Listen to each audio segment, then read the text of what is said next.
नमस्कार। Exam city 94 में आपका स्वागत है। इससे पहले उत्तराखंड की हम 2 क्लास देख चुके हैं। आज की क्लास में हम पढ़ने वाले कर्णवाश्रम। क्लास स्टार्ट करते हैं।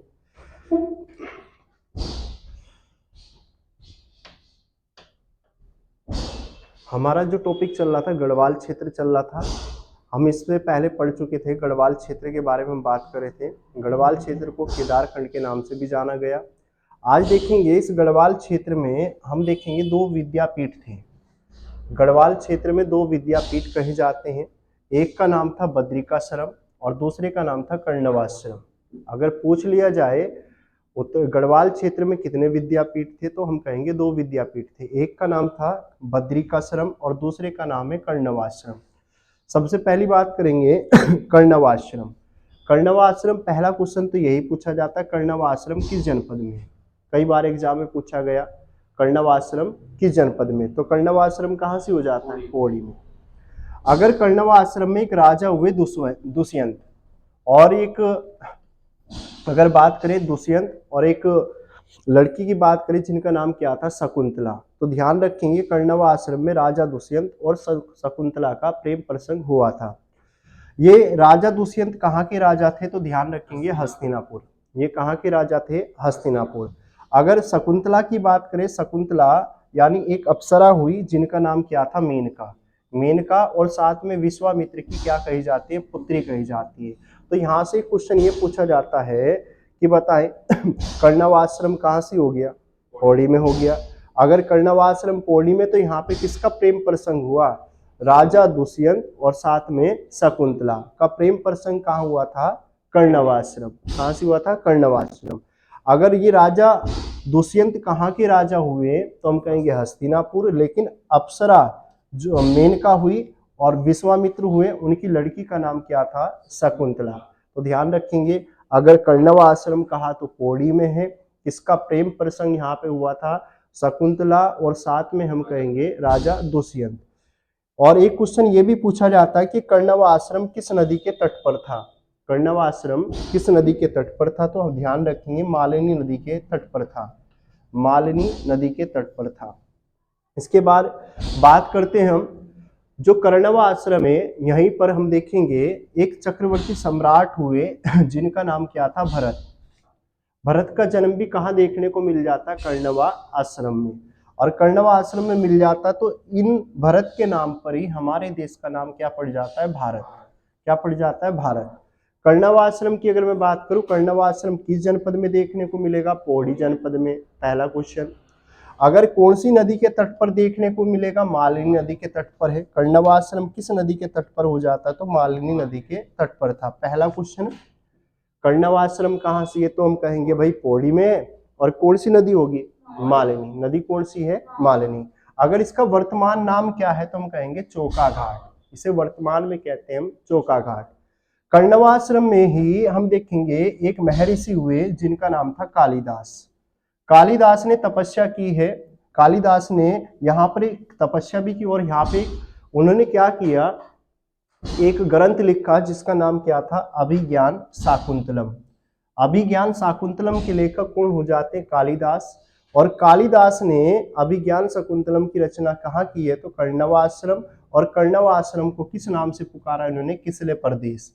इसे कहा था किसले प्रदेश। ठीक है, तो कर्णवाश्रम कहाँ से हो गया, पौड़ी में हो गया। कौन सी नदी है, मालिनी नदी। कौन सी है, मालिनी। इसका वर्तमान नाम क्या है, जिसे वर्तमान में कहते हैं हम चौका घाट। कौन सी नदी के किनारे है, मालिनी। इतना समझ में आ गया। आगे चले तो ये हो जाते कालिदास। कालिदास की एक रचना जिसका नाम क्या है, अभिज्ञान शाकुंतलम, जिसके राइटर हो जाते हैं कालिदास। इसके बाद बात कर लेते हैं यहाँ पे कुमाऊं क्षेत्र में ही हम देखेंगे। कुमाऊं क्षेत्र की अगर मैं बात करूं, कुमाऊं क्षेत्र का प्राचीन नाम क्या था, मानसखंड। पहला क्वेश्चन अगर पूछ ले कि कुमाऊं क्षेत्र का प्राचीन नाम क्या था, मानसखंड था।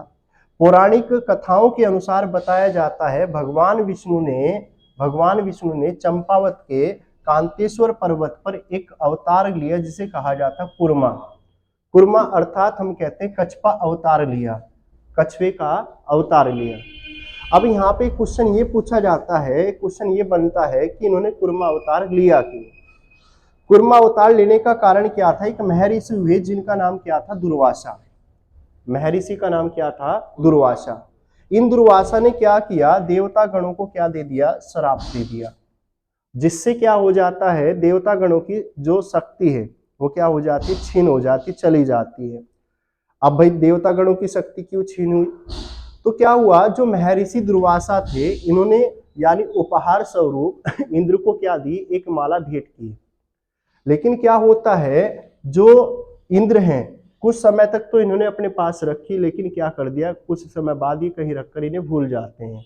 और यहाँ पे महर्षि दुर्वासा को लगता है कि जो मैंने उपहार दिया था कि देवताओं ने उसका सम्मान नहीं किया, क्रोधित हो जाते, भड़क जाते हैं। और क्या देवता गणों को क्या देंगे? श्राप देंगे कि तुम्हारी शक्ति, जिस शक्ति पे तुम्हें घमंड करते हो, उस शक्ति आपकी वो क्या हो जाए? छीन हो जाए। ये बात किसने की? महर्षि दुर्वासा। अब भाई देवता गण क्या हो जाते हैं? परेशान हो जाते हैं, उनकी शक्ति छीन हो जाती है। अब शक्ति उनकी क्या हो जाएगी? छीन हो जाएगी। अब होता क्या? प्रार्थना करते हैं बार बार, किससे? महर्षि दुर्वासा से, कि कुछ तो समाधान होगा। तो इन्हें एक उपाय बताया जाता है कि आप क्या करें? समुद्र मंथन करें। समुद्र मंथन करें। अब समुद्र मंथन करें तो यहाँ पे हम देखते हैं भगवान विष्णु जी के पास जाएंगे, उपाय भी बताया गया कि आप क्या करें? समुद्र मंथन करें। ठीक है, समुद्र मंथन करें। तो हम एक कहानी भी पढ़ते हैं, एक तरफ कौन होते हैं? देवता होते हैं, दूसरी तरफ क्या होते हैं? असुर होते हैं। समुद्र मंथन किया जाता है, एक पर्वत को यूज किया जाता है, वासुकी नाग का प्रयोग किया जाता है। ये सारी प्रक्रियाएं क्यों थी? ये सारी प्रक्रिया इसलिए थी कि देवताओं की क्या शक्ति वापस मिल जाए। और इसी दौरान हम देखेंगे यानी भगवान विष्णु कौन सा अवतार लेंगे? कुर्मा अवतार। कौन सा लेंगे? कुर्मा। ये कुर्मा अवतार क्यों लेंगे? देखो, जो पर्वत था, इस पर्वत का नाम था ऐरावत। इस पर्वत का नाम क्या था? ऐरावत। जब ये ऐरावत पर्वत को यानी यूज किया जा रहा था मथनी के रूप में, समुद्र को मथने के लिए, ताकि वहां से क्या निकले? अमृत निकले। तो क्या होता है? पर्वत बार बार इधर उधर हो जा रहा था, तो उसे यानी संभालने के लिए भगवान विष्णु ने कौन सा अवतार लिया था? कुर्मा। ठीक है, कौन सा अवतार लिया? कुर्मा। और तब जाके हम क्या देखते हैं? तब जाके हम देखते हैं समुद्र मंथन किया जाता है और अमृत निकलता है, देवतागण उसे पीते हैं, फिर दोबारा उनकी क्या आती है? शक्ति। तो कारण ये था कुर्मा अवतार का। यानी जब भगवान विष्णु ने कुर्मा अवतार लिया तो समुद्र मंथन, इसमें पर्वत कौन सा यूज किया गया? ऐरावत। पर्वत कौन सा था? ऐरावत। नाग कौन सा था? वासुकी। और कांतेश्वर पर्वत के नाम पर ही मानस खंड को क्या कहा गया? कुमा। क्या बोला गया? कुर्मांचल। इतना समझ में आ गया होगा। ठीक है, अगर बात करें कुर्मांचल किस भाषा का शब्द है, तो हम कहेंगे संस्कृत। किस भाषा का शब्द है? संस्कृत भाषा का है। प्राकृत भाषा में इसे क्या कहा गया? कुमु कहा गया। प्राकृत भाषा में कुमु कहा गया। और हिंदी में जब ये चला गया तो नाम क्या पड़ गया? कुमाऊं। तो इस तरह से कुमाऊं क्षेत्र का नाम गठित होता है। समझ में आ गई बात। इसके बाद बात कर लेते हैं कुर्मांचल का सर्वप्रथम उल्लेख कल्याण चंद के चंपावत अभिलेख। चंपावत में अगर बात करें, नागपति नाग मंदिर है और उसमें इनका क्या मिल जाता है? एक अभिलेख। तो यहाँ से क्वेश्चन ये मिल जाता है कि बताएं यानी कुमाऊं कुर्मांचल का सबसे पहले उल्लेख किसके अभिलेख में मिलता है? तो हम कहेंगे कल्याण चंद, चंद्रवंश का राजा था। और इस कल्याण चंद का अभिलेख हमें कहाँ देखने को मिलेगा? चंपावत में। क्लियर होगी बात। इसके बाद कुमाऊं क्षेत्र में ही हम मंदिर देखेंगे, बैरीनाग, बीनानाग। ये दोनों मंदिर कहाँ देखने को मिलेंगे? पिथौरागढ़। अगर पूछ ले बैरीनाग मंदिर कहाँ सी है, बीनानाग मंदिर कहाँ सी है, तो हम कहेंगे पिथौरागढ़। और ये क्वेश्चन पूछा भी गया है, उत्तराखंड के अंदर बैरीनाग मंदिर कहाँ है या बीनानाग मंदिर कहाँ सी है, तो हम कहेंगे कहाँ सी है? तो पिथौरागढ़। अगर बात करें, इन मंदिरों से ऐसा प्रतीत होता है कि यहाँ पे नाग जातियों के लोग भी रहे होंगे। ठीक है, नाग जातियों के लोग भी रहे होंगे। एक रुद्रचंद हुए। रुद्रचंद का एक नाटक है जिसका नाम है उषा रागोदया। उषा रागोदया। और उषा रागोदया में कुमाऊं क्षेत्र को क्या कहा गया? कुर्मागिरी। क्या कहा गया? कुर्मागिरी।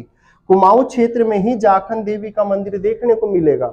इंपोर्टेंट क्वेश्चन है, बताएं जरा उत्तराखंड के अंदर किस क्षेत्र में जाखन देवी मंदिर है? तो हम कहेंगे कुमाऊं क्षेत्र में। कुमाऊं क्षेत्र में है तो किस जनपद में? तो हम कहेंगे अल्मोड़ा में है। कहां सी है? अल्मोड़ा। बैरी नाग मंदिर पड़ा, बीना नाग मंदिर पड़ा, कहाँ से है? पिथौरागढ़ में। लेकिन यहाँ पे ध्यान ये रखना है, जाखन देवी मंदिर कहाँ से है? अल्मोड़ा। जो किसके निवास की पुष्टि करता है? यक्षों के। यानी यहाँ पे यक्ष जाति के लोग भी रहे होंगे, तो ये पुष्टि कौन करता है? तो हम कहेंगे जाखन देवी मंदिर। इंपोर्टेंट है, पेपर में पूछा भी गया है। जाखन देवी मंदिर कहाँ से है? तो अल्मोड़ा। ठीक है। कुमाऊं क्षेत्र में ही हम क्या देखेंगे? जागेश्वर धाम। जागेश्वर धाम। जागेश्वर धाम कहां से देखने को मिलेगा? अल्मोड़ा में। कई बार एग्जाम में पूछा गया। यहाँ पे भगवान शिव ने क्या की है? तपस्या की है। और यहीं पे भगवान कार्तिकेय का क्या हुआ है? जन्म हुआ है। तो पूछ लेगा जाखन, यहाँ पे पूछ लेगा कि जागेश्वर धाम कहाँ से है? तो हम कहते हैं अल्मोड़ा। कितने मंदिरों का समूह कहा जाता है? तो हम कहते हैं 124 मंदिरों का समूह है। 124 मंदिरों का समूह है। अगर बात करें कौन सी नदी के किनारे, तो जटागंगा नदी के किनारे। कौन सी नदी के किनारे? जटागंगा। इसके बाद रामायण काल में बताया जाता है कुमाऊं को उत्तर कोसल के नाम से जाना गया। जिस समय रामायण काल चल रहा था उस समय यानी कुमाऊं क्षेत्र को क्या नाम दिया गया? उत्तर कोसल कहा गया। इतना समझ में आ गया। इसके बाद उत्तराखंड के प्रमुख लेक की बात कर लेते हैं। यहां से क्वेश्चन बार बार पूछा जाता है। ठीक है। उत्तराखंड के अंदर प्रमुख लेक कहाँ कहाँ देखने को मिलेंगे? लेक मतलब जो पत्थरों पे लेक देखने को मिल जाते हैं। ठीक है। जैसे कालसी। कालसी में हमें क्या मिले? लेक मिले हैं।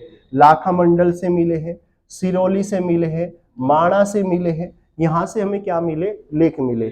ठीक है। जोनसार भाबर क्षेत्र में हम कहेंगे ये लाखा मंडल। लाखा मंडल में एक राजकुमारी हुई जिनका नाम क्या था? ईश्वरा देवी।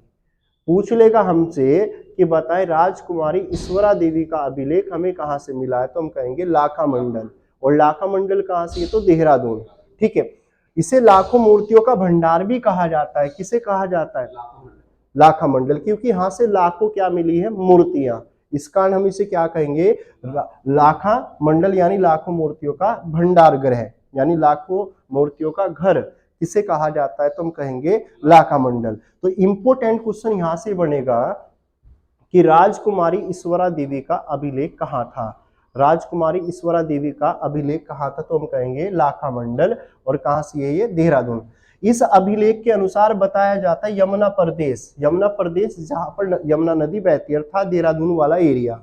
यहाँ पे बताया गया कि यहाँ पे एक यानी यादव शासकों की क्या बताई जाती है? राजधानी, जिसे कहा जाता है यदुवंश या यादव वंश की क्या थी? राजधानी। अब यहाँ से क्वेश्चन क्या पूछेगा कि बताएं, अगर पूछ ले उत्तराखंड में यदु यानी यादव वंश की राजधानी कहाँ थी? तो हम कहेंगे अपने कहाँ से? यमुना नदी वाले क्षेत्र के पास, अर्थात देहरादून वाले एरिया में ये राजधानी देखने को मिल जाती। किसकी राजधानी? यादव वंश की। इसके बाद हो जाता है यदुवंश। यदुवंश या इसे यादव वंश भी कहते हैं। यदुवंश का जो संस्थापक कहा जाता है वो किसे कहा जाता है? श्रीसेन वर्मन। किसे कहा जाता है? श्रीसेन वर्मन। तो पूछ लेगा यदुवंश का संस्थापक कौन था? तो हम कहेंगे श्रीसेन वर्मन था। राजकुमारी ईश्वरा देवी ये किसकी पुत्री कही जाती है? भास्कर वर्मन। किसकी पुत्री थी? भास्कर वर्मन। और जालंधर के राजकुमार हुए जिनका नाम क्या था? चंद्रगुप्त। चंद्रगुप्त की क्या थी? ये पत्नी थी। ठीक है। तो यहाँ पे पहला क्वेश्चन यादव वंश की राजधानी किस नदी के पास देखने को मिलेगी? यमुना नदी। अगर यादव वंश का संस्थापक कौन था? तो श्रीसेन वर्मन। अगर राजकुमारी ईश्वरा देवी किसकी पुत्री कही जाती है? भास्कर वर्मन। और भास्कर वर्मन की पुत्री थी, किसकी पत्नी कही जाती है? जालंधर के राजकुमार जिनका नाम क्या था? चंद्रगुप्त। उनकी क्या थी? ये पत्नी थी। इतना समझ में आ गया। इसके बाद अगर हम पढ़ें कालसी शिलालेख के बारे में, यहां से सबसे ज्यादा क्वेश्चन पूछे जाते हैं। ठीक है। सबसे पहला क्वेश्चन ये पूछेगा कालसी शिलालेख है कहां पर? तो कालसी शिलालेख कहां से हो गया? देहरादून में। कहां से? देहरादून। इसे अशोक ने कब बनवाया था? तो हम कहेंगे 257 ईसा पूर्व। कब बनवाया? 257 ईसा पूर्व। कई बार एग्जाम में पूछ लिया। अगर पूछ ले अपने उत्तराखंड में अशोक का 13वां शिलालेख कहां से है? तो हम कहेंगे कालसी में है। और कालसी में है तो इसे अशोक ने कब बनवाया था? 257 ईसा पूर्व। अगर इस शिलालेख की खोज कब की जाती है? तो 1860। कब की गई थी? 1860। किसने कर दी? John forester. किसने कर दी? John forester. तो पहला क्वेश्चन कालसी शिलालेख कहां से है? देहरादून में। कब बनवाया? 257 ईसा पूर्व। अगर बनवाया तो इसकी खोज किसने करी थी? जॉन फॉरेस्टर ने। कब कर दी? 1860 में कर दी। अगर पूछ ले कालसी शिलालेख की भाषा क्या है, तो भाषा हम कहेंगे पाली, और लिपि क्या हो जाती है? ब्राह्मणी। लिपि क्या है? ब्राह्मणी। अगर पाली ना हो तो प्राकृत पे जा सकते हैं भाई, प्राकृत पे हम क्या कर सकते हैं? जा सकते हैं। इसके अलावा इस शिलालेख का कारण क्या था? इस शिलालेख में अशोक ने लिखवाया कि मैंने अशोक ने लिखवाया, घोषणा की कि मैंने क्या किया, हर स्थान पर मनुष्य और साथ में पशुओं की चिकित्सा की व्यवस्था कर दी है। लोग हिंसा न करें, अहिंसा को अपनाएं। तो हम इस आधार पे कह सकते हैं उस समय के तौर पर, जिस समय ये शिलालेख तैयार करवाया होगा, उस समय के तौर पर कोई महामारी फैली होगी, ठीक है, जिस कारण अशोक ने ऐसा लिखवाया था। ठीक है, इसके बाद कालसी अभिलेख में यहाँ के निवासियों को क्या कहा जाता है? तो ध्यान रखना, इंपोर्टेंट क्वेश्चन है। जो उत्तराखंड के निवासी हैं उन्हें क्या कहा गया कालसी शिलालेख में? तो हम कहेंगे पुलिन। क्या नाम दिया? पुलिन। पूछ लेगा कालसी शिलालेख में यहाँ के निवासियों को क्या कहा? पुलिन। अगर पूछ ले क्षेत्र को क्या नाम दिया? अप्रहान। क्षेत्र को क्या नाम दिया? अप्रहान। अगर कालसी की मैं बात करूं, किन नदियों के संगम पर है? यमुना और टोन्स। कौन सी नदियों के संगम पर? यमुना और टोन्स। कालसी का प्राचीन नाम क्या था? सूदनगर, या इसे कहा गया कलकूट। पूछा जाता है कि कालसी शिलालेख में यहाँ के निवासियों को क्या बोला गया? पुलिन बोला गया। इस क्षेत्र को नाम क्या दिया? अप्रहांत नाम दिया। कौन सी नदी के संगम पर था? यमुना और टोन्स के संगम पर था। कालसी का प्राचीन नाम क्या था? सूदनगर, इसे कलकूट कहा गया। अगर कलकूट किन शासकों की राजधानी थी? कुणिद शासकों की राजधानी थी। क्लियर हो गया। इसके अलावा उत्तराखंड के अंदर हमें त्रिशूल लेख प्राप्त हुए हैं। अगर पूछ ले उत्तराखंड के अंदर हमें दो फेमस त्रिशूल लेख प्राप्त हुए, एक कहां से मिला? गोपेश्वर, और दूसरा मिला बाड़ाहाट। दूसरा मिला बाड़ाहाट। अगर पूछ ले गोपेश्वर का एक मंदिर है जिसका नाम है रुद्र शिव। रुद्र शिव, यहां से छठी सदी का नागपति नाग का हमें क्या मिला? एक त्रिशूल लेख मिला। और 12वीं सदी का किसका मिला है हमें? अशोक चल। अगर पूछ ले, देखो गोपेश्वर से किसका मिल रहा है? गोपेश्वर से नागपति नाग का मिलेगा। बाड़ाहाट से किसका मिल रहा है? अशोक चल का। बाड़ाहाट से किसका मिल रहा है? अशोक चल। अब यहाँ पे क्वेश्चन ये पूछा जाता है कि अगर बाड़ाहाट से जो त्रिशूल लेख मिला, इसकी लिपि क्या है? तो हम कहेंगे शंखमुखी। बाड़ाहाट से किसका मिल रहा है? तो हम कहेंगे अशोक चल, और इसकी लिपि क्या है? शंखमुखी। लेकिन अगर गोपेश्वर की कहे तो हम कहेंगे ब्राह्मणी। इसकी क्या हो जाती है? ब्राह्मणी। गोपेश्वर की कहेंगे तो क्या होगी? ब्राह्मणी। ठीक है। देवप्रयाग और कल्पनाथ दो गुफाएं हैं जहां से हमें दीवारों पर लेख मिले। पूछ लेगा भाई दीवारों पर लेख कहां से मिले? लेख का मतलब जो बातें लिखवा दी जाती दीवारों पर, ठीक है, वो लेख हमें दो जगह से मिले, एक देवप्रयाग और दूसरा कल्पनाथ। अगर दीवारों पर लेख कितनी जगह से मिल रहे हैं? दो जगह से, एक देवप्रयाग और दूसरा कल्पनाथ। ठीक है, तो यहाँ पे ध्यान रखना, बाड़ाहाट त्रिशूल लेख। बाड़ाहाट त्रिशूल लेख किसका है? अशोक चल का है। गोपेश्वर का त्रिशूल लेख किसका है? नागपति नाग का है। ठीक है, नागपति नाग का। अगर पूछ ले बाड़ाहाट त्रिशूल लेख की लिपि क्या है, तो हम कहेंगे शंखमुखी है। गोपेश्वर की अगर पूछता है तो हम क्या कहेंगे? ब्राह्मणी हो जाती है। गोपेश्वर की क्या हो जाती है? ब्राह्मणी। इतना समझ में आ गया। इसके बाद नैनीताल और साथ में बाड़ावाला। नैनीताल और बाड़ावाला। नैनीताल और बाड़ावाला से हमें क्या मिले हैं? तो हम कहेंगे ईंट पर लेख। जो ईंटों पर बातें लिखवा दी गई हो उन्हें ईंट लेख बोल दिए, है ना। देवलगढ़ और कोलसारी, यहां से क्या मिले? मूर्ति पीटी का लेख, जो मूर्तियों पर लिखवा दिए गए हो। ठीक है। अगर बात करें कुषाण कालीन मुद्राएं, अपने उत्तराखंड में कुषाण कालीन मुद्राएं मिली है। कहां से मिली? एक मुनि की रेती और दूसरा सुमाड़ी। अगर मुनि की रेती कहे तो कहां से है? तो हम कहेंगे ऋषिकेश। कहां से है ये? ऋषिकेश में। मुनि की रेती कहां से है? ऋषिकेश। सुमाड़ी कहा तो कहां से है? सुमाड़ी हो जाता है पौड़ी। सुमाड़ी कहां से हो गया? पौड़ी। तो यहाँ पे ध्यान रखना, नैनीताल और बाड़ावाला से कैसे लेख मिल रहे हमें? ईंट पर। अगर पूछ ले देवलगढ़ और कोलसारी से कैसे मिल रहे हैं? मूर्तियों पर। अगर कुषाण कालीन मुद्रा कितनी जगह से मिल रही है? 2 जगह से, एक जगह मुनि की रेती और दूसरा सुमाड़ी। अगर कार्तिकेय यानी जिसे हम कहते हैं कत्तूरी शासकों के हमें यहाँ से क्या मिले हैं? ताम्र पत्र मिले या ताम्र लेख मिले। और अगर पूछ ले कहां से मिले? पांडुकेश्वर। कहां से मिले? पांडु। अगर पूछ ले इनकी लिपि क्या यानी कि भाषा क्या है, तो भाषा हम बताएंगे संस्कृत। ये इंपॉर्टेंट क्वेश्चन है। अगर पूछ ले कत्तूरी शासकों के जो हमें ताम्रलेख मिले पांडुकेश्वर से मिले, पहला क्वेश्चन तो ये पूछेगा कत्तूरी शासकों के ताम्रलेख हमें कहां से मिले, तो हम कहेंगे कहां से मिले? पांडुकेश्वर से। इनकी भाषा क्या है? भाषा क्या है इनकी? तो भाषा हम बताएंगे संस्कृत। भाषा क्या थी? संस्कृत। इसके अलावा अगर बात करें अल्मोड़ा में कुणिद शासकों की मुद्राएं हमें प्राप्त हुई, जिनमें हमें कितने राजाओं के नाम मिलेंगे? 4 राजाओं के नाम मिलेंगे, शिवदत्त, शिवपालित, हरिदत्त और गोमित्र। पूछ लेगा कुणिद शासकों की हमें मुद्राएं कहां से मिली, तो हम कहेंगे अल्मोड़ा से मिली। अल्मोड़ा से मिली है तो कितने राजाओं के नाम मिलेंगे? 4।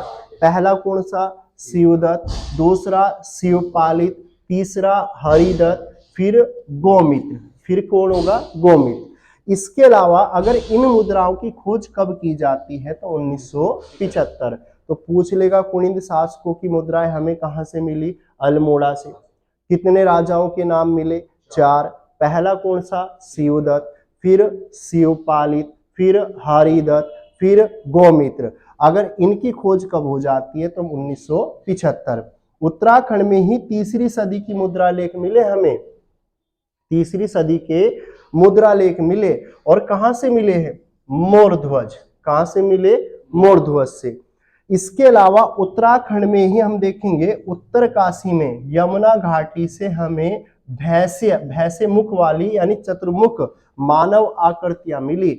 यानी भैंसे के अनुसार, भैंसे के मुख जैसा ऐसी आकृति हमें कहां से मिली? उत्तरकाशी। उत्तरकाशी में भी कहां से मिली? यमुना घाटी। कहां से मिली? यमुना घाटी। यानी जहां से यमुना नदी बहती हो वहां से भैंसे के चतुर्मुख वाली मानव आकृति हमें कहां से मिली? उत्तरकाशी। और इसका संबंध इतिहासकार किससे बताते हैं? सिंधु घाटी की सभ्यता से। समझ में आ गया? तो भैंसे की आकृति कहां से मिल रही है? उत्तरकाशी। उत्तरकाशी में भी कहां से मिल रही है? तो हम यमुना घाटी से।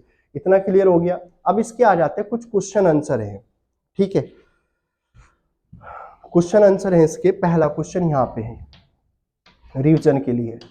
अगर प्राचीन समय में गढ़वाल में कितने विद्यापीठ दिखाई दिए? 2। एक का नाम क्या था? बद्रिकाश्रम और दूसरे का नाम कर्णवाश्रम। ये दोनों विद्यापीठ उसे कहा जाता है भाई जहां पे पढ़ाई वगैरह होती हो।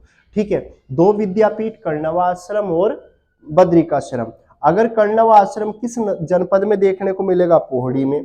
कर्णवाश्रम क्या है? तो हम कहेंगे एक विद्यापीठ था।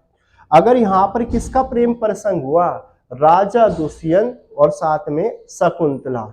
अगर पूछ ले राजा दुष्यंत कहाँ के राजा थे? हस्तिनापुर। कहाँ के थे? हस्तिनापुर। यहाँ पे किसका जन्म हुआ? राजा भरत का जन्म हुआ। ठीक है, अगर बात करें कर्णवाश्रम किन पर्वतों के बीच में था, तो कर्णवाश्रम एक हेमकूट और दूसरा मणिकूट। ये इंपोर्टेंट है। अगर कर्णवाश्रम किस नदी के तट पर था? मालिनी नदी के तट पर था। कर्णवाश्रम को वर्तमान में क्या कहा जाता है? चोका घाट। क्या बोलते हैं? चोका घाट। कालिदास ने अभिज्ञान शाकुंतलम की रचना की, तो ये भी कहाँ की थी? तो हम कहेंगे कर्णवाश्रम। कालिदास ने कर्णवाश्रम को किस नाम से संबोधित किया? किसले प्रदेश।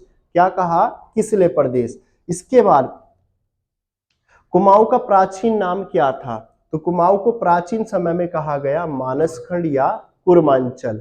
अगर पूछ ले भगवान विष्णु ने कुर्मा अवतार लिया, किस पर्वत पर लिया था? कांतेश्वर पर्वत। ये तो समझ में आ गया क्यों लिया था। ठीक है, कांतेश्वर पर्वत किस जनपद में है? तो चंपावत में है। भाई कहां सी है? चंपावत। कांतेश्वर कहां सी है? चंपावत। कुर्मांचल किस भाषा का शब्द है? तो हम कहेंगे संस्कृत का। अगर पूछ ले कुर्मांचल को प्राकृत भाषा में क्या कहा गया? तो कुमू कहा गया। लेकिन हिंदी भाषा में इसे क्या कहा? कुमाऊं। हिंदी भाषा में कुमाऊं। तो कुमाऊं का प्राचीन नाम मानसखंड या कुमाऊं। अगर भगवान विष्णु ने कुर्मा अवतार लिया तो कांतेश्वर पर्वत, और कांतेश्वर पर्वत कहाँ से है, तो हम कहेंगे चंपावत। कुर्मांचल किस भाषा का शब्द हो गया, संस्कृत का है। कुर्मांचल को प्राकृत भाषा में क्या कहा, कुमू कहा। हिंदी में क्या कहा, कुमाऊं कहा। इसके बाद अगर बात करें कुर्मांचल का सर्वप्रथम उल्लेख किस चंद शासक के अभिलेख में मिल जाता है, नाम क्या था, कल्याण चंद। क्या नाम था, कल्याण चंद। तो कुर्मांचल का सर्वप्रथम उल्लेख किस चंद शासक के अभिलेख में मिलता है, तो हम कहेंगे कल्याण चंद। हमने पढ़ा बेरीनाग बीनानाग मंदिर, ये कहां से है, तो पिथौरागढ़। अगर उषा रागोदया के लेखक कौन हो जाते हैं, तो रुद्रचंद। कौन थे, रुद्रचंद। जाखन देवी मंदिर देखने को मिलेगा, अल्मोड़ा।